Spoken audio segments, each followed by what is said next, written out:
আমার এবং রাজু বিস্তার আগে থেকেই প্রোগ্রাম ছিল মিরিক এবং প্লেন হিলের অনেকগুলো 2-3টে স্পটে যাওয়া এবং রিলিফ ডিস্ট্রিবিউশন করা। যারা ক্ষতিগ্রস্ত মানুষ যতটা পৌঁছানো যায় বাই রোড তাদের সঙ্গে মিট করা। এবং তারপরে তো দুটো ডেভেলপমেন্ট হয়েছে, একটা হচ্ছে খগেন মুর্মু এবং শঙ্কর ঘোষের আক্রান্ত হওয়া। তারা আমার কলিগ, তাদেরকে দেখতে হবে। খগেনদার আঘাতটা একটু গুরুতর আছে, এখানে ফ্র্যাকচার আছে। তা খগেনদার ওখানে মেডিকেল টিম যেটা ডাক্তাররা করছে তাদের সঙ্গে একটা মিটিং করব, এটাকে প্রায়োরিটি। ওনাকে দেখতে আজকে ত্রিপুরার প্রাক্তন মুখ্যমন্ত্রী বিপ্লব দেবও আসছেন। আমি বিকেল নাগাদ ঢুকতে পারবো আমাদের ওই প্রাইভেট হসপিটাল। আর কালকে প্রধানমন্ত্রী নির্দেশে কিরণ রিজিজুর প্রোগ্রাম আমরা সন্ধ্যায় পেয়েছি।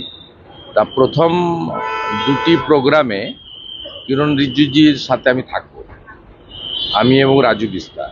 তারপরে কিরণ রিজিজু গোপাল ধারা চলে যাবেন। আমি 18 খাই বলে একটা এলাকা প্লেনে, ওখানে আসবো।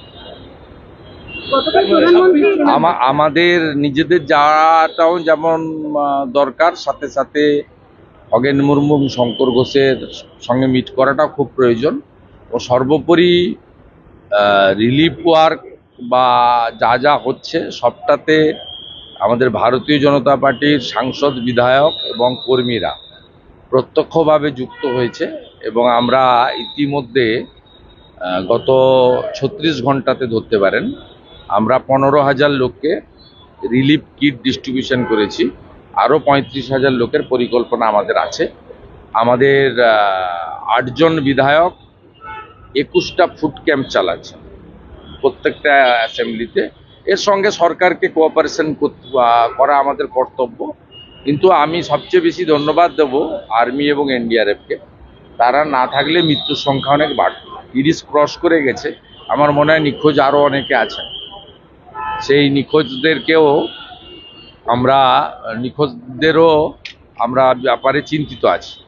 আর সাথে সাথে মাননীয় প্রধানমন্ত্রী 2.5 লক্ষ টাকা তার প্রধানমন্ত্রী পিএম রিলিফ ফান্ড থেকে ডিক্লেয়ার করেছেন নিহতদের পরিবারের জন্য এবং 50,000 টাকা করে আহতদের জন্য। রাজ্য সরকারের পক্ষ থেকেও 5 লক্ষ টাকা ক্ষতিপূরণের চেক মুখ্যমন্ত্রী দিয়েছেন।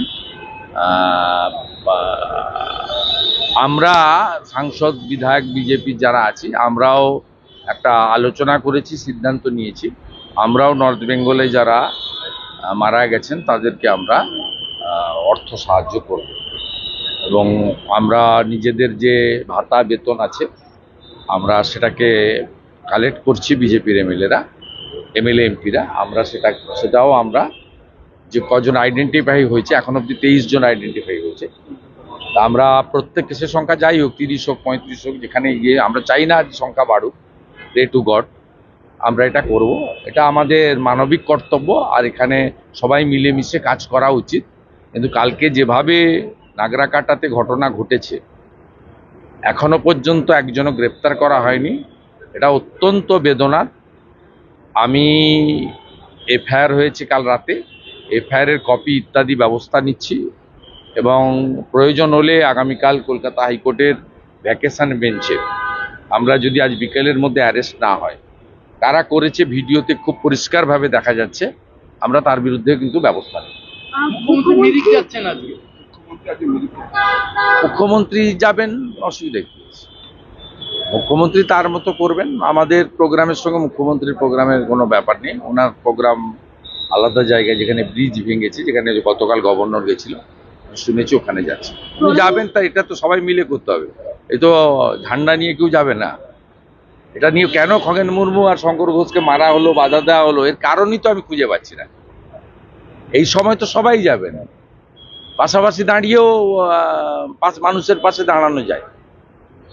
এই কালকের ঘটনাটা ওনারা কেন ঘটালেন এবং ঘটানোর পরে যেভাবে ওনাদের মুখপাত্র জাস্টিফাইড করছেন এবং পুলিশ মন্ত্রী যেভাবে কন্ডেম না করে দোষীদের গ্রেপ্তারের নির্দেশ পুলিশকে না দিয়ে উল্টো দিকে বলছেন যে এমন না হওয়াই ভালো ছিল, সবাই মিলে করা উচিত ছিল ইত্যাদি ছিল। ঘটনাটাকে উনি যদি সঙ্গে সঙ্গে গ্রেপ্তার করতেন এবং নিন্দা করতেন তাহলে তো মুখ্যমন্ত্রী তার রাজধর্মটা পালন করতে পারে।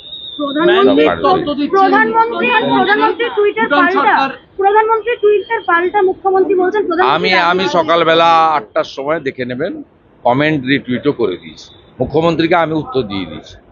প্রধানমন্ত্রীর উত্তর দেওয়ার দরকার, অনেক বড় ব্যাপার, ওয়ার্ল্ড লিডার, তার জন্য বিরোধী দল নেতা এনাফ, আমি উত্তর দিয়ে দিচ্ছি।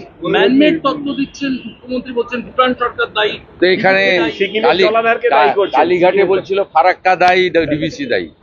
এ ভূগোল জানে না, ওনাকে বলবো ভূগোল পড়ুন, ক্লাস 7-এ ভূগোলের বই পাঠিয়ে দেবো, ভূগোল পড়ুন।